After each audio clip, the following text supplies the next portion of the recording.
Assalamualaikum semua. Selamat bertemu kembali ke channel bagi kawan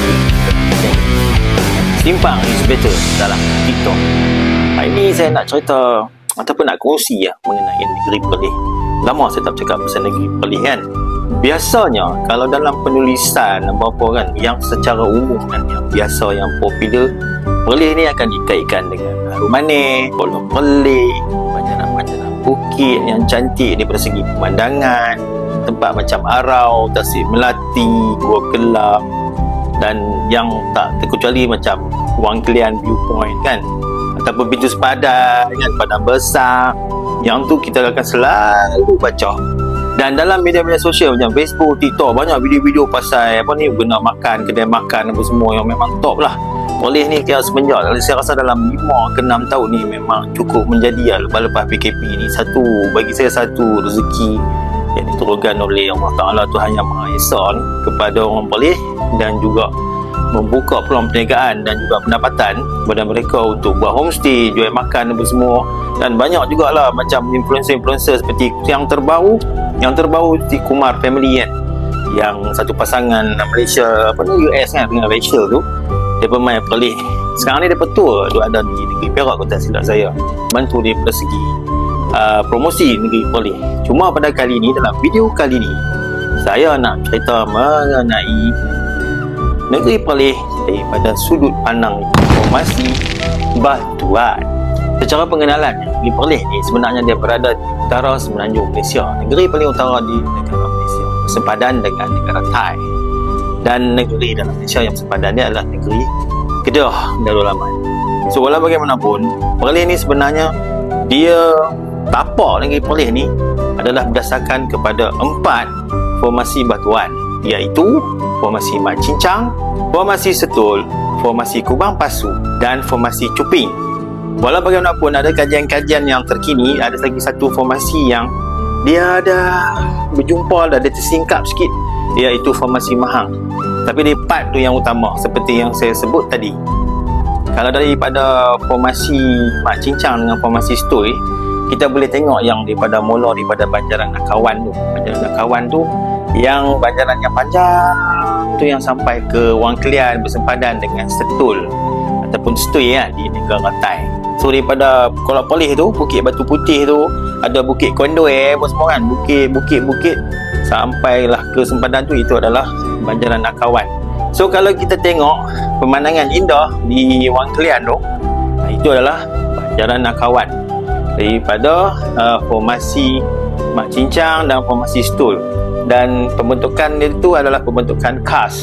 So pembentukan KAS ataupun formasi KAS tu, dia ada juga formasi-formasi lain ataupun yang kita panggil sebagai formasi Mogot. Formasi Mogot ni kalau kata bahasa mudah ni, ada bukit-bukit ataupun tanah-tanah tinggi yang seketui seorang-seorang dia duduk tengah-tengah padang.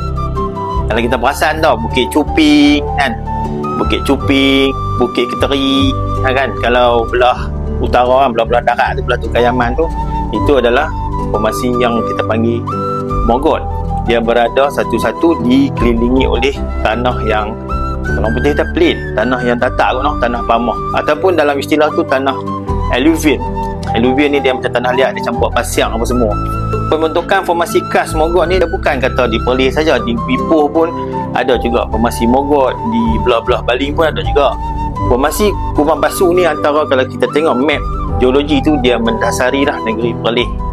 Kawasan-kawasan flat kan, kawasan tanah datar tu, dia di atas tu adalah formasi Kubang Pasu, dan sempadan dia adalah di Guak Sanai tu dia punya sempadan formasi Kubang Pasu dengan formasi Setui. Biasalah sebab dia ikut siapa tua kan, dia ikut siapa tua. Kalau yang mana tua, dia akan duduk dulu di lapisan bawah, lepas tu dia akan berlapis. So formasi ni akan bertindan. Cuma setiap tindanan tu dia mesti akan ada sempadan dia. Sempadan Kubang Pasu dengan formasi Setui tu adalah di Guak Sanai dan juga di kawasan Binjai lah, di kawasan Gunung Medan.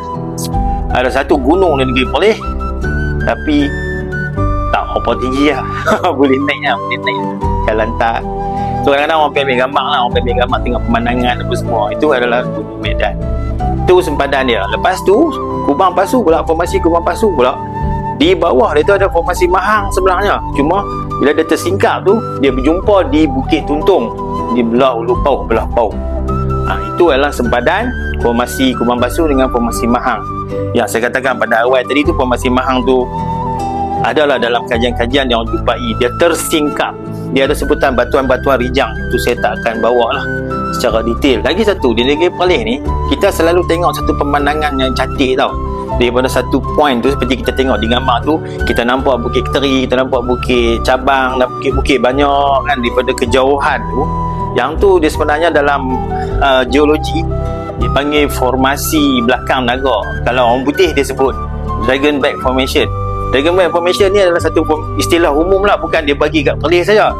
Di mana-mana tempat dalam dunia kalau nampak bukit mencarah tu, dia nampak macam belakang naga kan. Naga tu walaupun mitos, tapi dia punya tajam-tajam tu kan. So dia panggil Dragon Back Formation. Tu banyak kalau tengok dalam, boleh search tulis Dragon Back Formation, dia akan keluar lah. Cuma Dragon Back Formation tu ada mengenai Perlis tu, ada di dalam jurnal, di sebuah satu jurnal geologi di Australia. So yang paling menarik lagi satu ialah antara Setui dengan Kubang Basuh yang mendasari dengan jadi orang kata pentas pada Negeri Perlis ni, dia ada satu formasi tau di tengah-tengah. Di tengah-tengah tu antara Setui, Kubang Basuh, lepas tu tengah-tengah tu ada satu formasi. Dia kecil lah. Itu yang biasanya paling popular lah kalau orang tengok. Kalau orang tengok dalam pemandangan apa tu, itu yang paling popular, iaitu formasi Cuping. Macam saya kata tadi, formasi Cuping ni kalau kita tengok yang popular tu, kalau tengok dalam pemandangan indah tu, daripada Padaran Belakang Tepu kan, daripada Jalan Kereta Api, daripada Arau tu, kita akan nampak Bukit Keteri, Bukit Cuping, Bukit Cabang, Bukit Manik. Itu nama-nama bukit yang berada dalam perkumpulan Cuping. Tapi bagi setengah rujukan geologi, jurnal-jurnal geologi, formasi Cuping ni ialah dia ambil daripada nama Bukit Cuping tu lah. Formasi Cuping tu dia berhenti di Gunung Kriang tau. Itulah hujung formasi Cuping. Hujung formasi Cuping tu adalah di Gunung Kriang, di Kubang Basuh, Kedah. Walau bagaimanapun, dia ada pandangan-pandangan disebabkan perbezaan struktur tanah ke tahun ke, siapa muda siapa tua. Dia berpecahkan juga formasi Cuping tu kepada dua, iaitu formasi Kodiang. Formasi Kodiang ni maknanya daripada Kodiang lah. Dia ada grup-grup bukit yang macam Bukit Mok Chun apa semua tu kan. Bukit Mok Chun tu macam Bukit Keplu, Bukit Hantu, Bukit Kodiang, Bukit Kulung ke Bukit Mulung, sampailah ke Gunung Kriang. Yang tu adalah formasi Cuping. Tapi bagi setengah tu, dia orang himpunkan sekali formasi Kodiang tu dengan formasi Cuping jadi satu, formasi Cuping. Kita kena ingatlah bahawa Gunung Ganang ni adalah pasak bumi lah, seperti yang disebut dalam Al-Quran, seperti dalam ayat gitu. Itulah secara umumnya formasi-formasi batuan yang berada di Negeri Perlis.